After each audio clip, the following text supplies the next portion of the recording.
Tonight, businessman Donald Trump.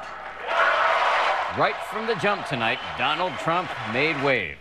Is there anyone on stage, and can I see hands, who is unwilling tonight to pledge your support to the eventual nominee of the Republican Party and pledge to not run an independent campaign against that person?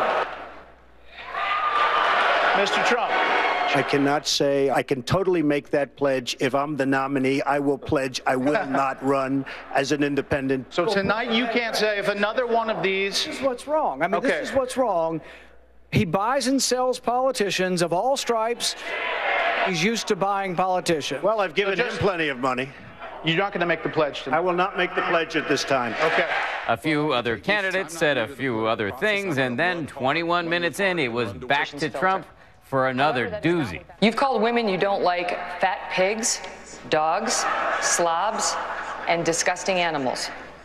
Your Twitter account... Only Rosie O'Donnell. No, it wasn't. For the record, it was well beyond Rosie O'Donnell. Yes, I'm sure it was. Your Twitter account has several disparaging comments about women's looks. I think the big problem this country has is being politically correct. Moments later, Rosie herself weighed in on Twitter, quote, "Try explaining that to your kids." The testiest moment of the night didn't involve Trump, but instead New Jersey Governor Chris Christie and Kentucky Senator Rand Paul. It was over the NSA's bulk data collection, which Christie supports and Paul does not. I want to collect more records from terrorists, but less records from innocent Americans. When you're sitting in a subcommittee just blowing hot air about this, you can say things like that. You fundamentally misunderstand the Bill of Rights. I don't trust President Obama with our records. I know you gave him a big hug, and if you want to give him a big hug again, go right ahead. Go ahead, Governor. And you know, Senator Paul, the hugs that I remember are the hugs that I gave to the families who lost their people on September 11th. To be sure, there was plenty of Hillary Clinton bashing tonight. If Hillary is the candidate, which I doubt, that would be a dream come true. If I'm our nominee, how is Hillary Clinton going to lecture me about living paycheck to paycheck? Everywhere in the world that Hillary Clinton touched is more messed up today than before she and the president. We have many questions to come. Here in the same arena in Cleveland, where the Republican Party will hold its national convention next year. But perhaps the most bizarre riff on Hillary came from the Donald, who talked about why he contributed to her in the past. With Hillary Clinton, I said, be at my wedding, and she came to my wedding. You know why?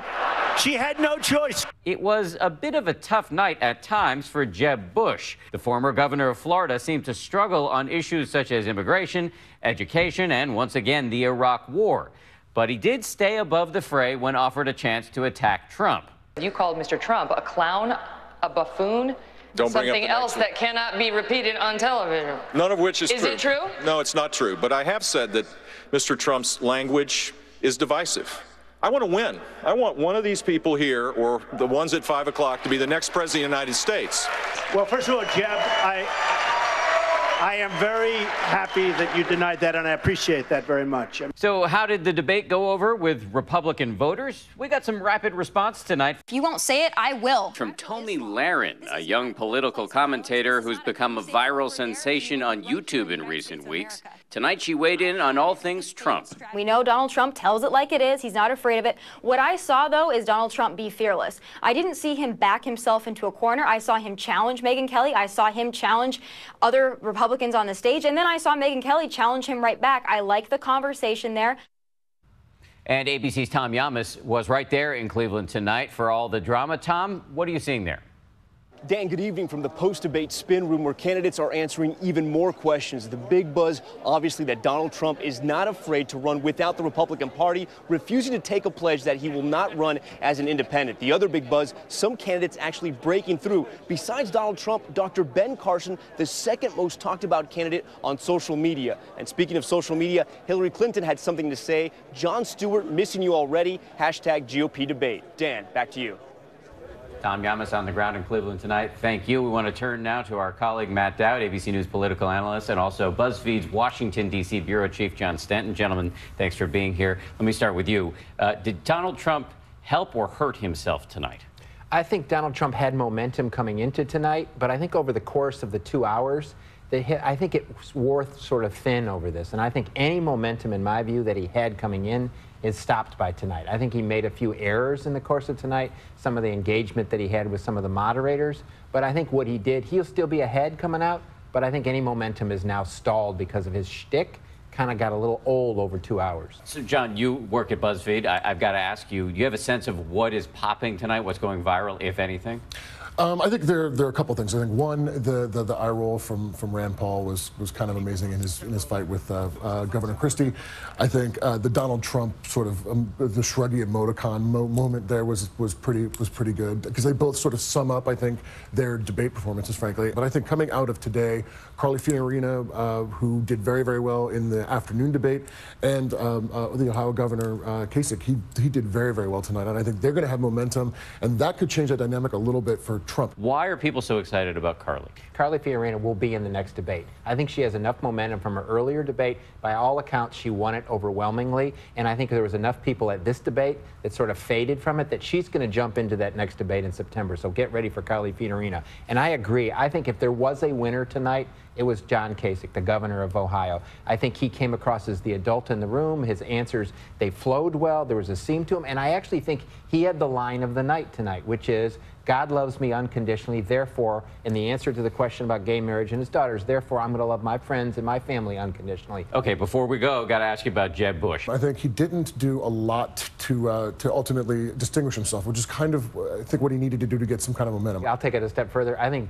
Jeb Bush is no longer the inevitable candidate that everybody thought he was. I think of anybody on that stage tonight that didn't do what they were supposed to do at all, it was Jeb Bush. He's going to need every dollar of his $100 million in this course of this race because he just lost any veneer of inevitability coming out of here. As we come on the air in the West tonight, it's great to have you with us. And as we begin tonight, our team is on the ground in Cleveland, and the Republican team is on the stage. The first big debate now underway. This video coming in late today before it all began. Donald Trump touching down, the man to beat, well ahead in the polls, saying he's no debater. Our Tom Llamas asked, did you prepare at all? And take a look at the lineup. The 10 contenders who made the cut tonight sparring in the same arena. Donald Trump and Jeb Bush, by the way, center stage. So let's get straight to Tom Llamas on the ground in Cleveland with the first highlights coming in now. Tom? David, good evening. We're just behind the debate stage here in the press center as it's getting underway, and there is excitement in this arena. Usually it's for the Cavaliers and King James, but tonight it's for the Republicans, and all eyes on Donald Trump. Will he falter? Will he fight? And can anyone break through? Tonight, the top 10 GOP candidates taking the stage for their highly anticipated first debate. Donald Trump wasting no time during the debate, responding to the first question that he is not ruling out an independent run. And that experts say an independent run would almost certainly hand the race over to Democrats and likely another Clinton. You can't say tonight that you can make that pledge. I cannot say. I have to respect the person that if it's not me, the person that wins. I can totally make that pledge. If I'm the nominee, I will pledge I will not run as an independent. This afternoon, Trump Force One landing just hours before the debate, carrying not only the Republican frontrunner, but the entire Trump clan. Welcome to Cleveland. Is it true you did not prepare? I'm not too, well, let's put it this way. I've been preparing all my life. We have to make our country great again. That's what we have to do. We have to make America great again. What's it like to have the bullseye?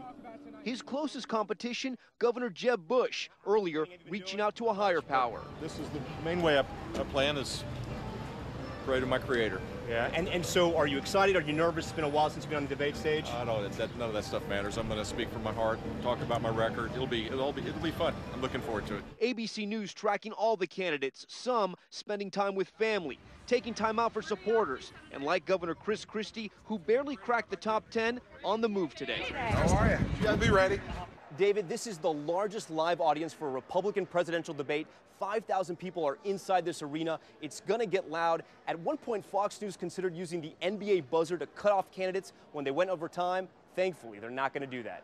David? Tom Llamas tracking down the candidates for us today. Tom, thank you. And let's get right to ABC's chief White House correspondent, Jonathan Karl, who is inside the arena tonight. And, John, so much talk about Trump being the target, but there's somebody else on that stage candidates might be going after?